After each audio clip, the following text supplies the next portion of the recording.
လူတွေရဲ့စိတ်ထဲမှာတကယ်ကိုညစ်နွမ်းစေပြီးတော့စဉ်းစားဉာဏ်ကိုအပြော့သွားစေတယ်အသိဉာဏ်တွေကိုတုံးသွားစေတဲ့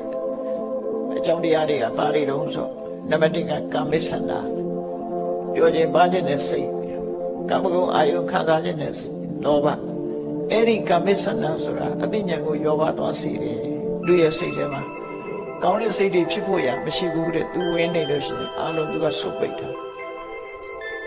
မြို့တွေမှာဆိုလို့ရှိရင် drainage system မကောင်းဘူးဆိုရင်မြောင်းတွေပိတ်နေပြီဆိုလို့ရှိရင်ရေရှာတယ်လေရေစီးရေလောင်ကောင်းတော့အဲ့ဒါလိုပဲရင်နဲ့နှလုံးထဲမှာဒီတရားတွေဝင်လာပြီဆိုရင်ကုသိုလ်တွေစီးဝင်ဖို့ရခက်သွားပိတ်ဆို့တာရှေ့တိုးနိုင်တဲ့အနေအထားဖြစ်တယ်တဲ့ပြပါတာအလိုကြရင်ကာမိစ္ဆန္ဒအလိုမကြတဲ့အခါပြပါတာလူရဲ့သဘောတရားကွာနော်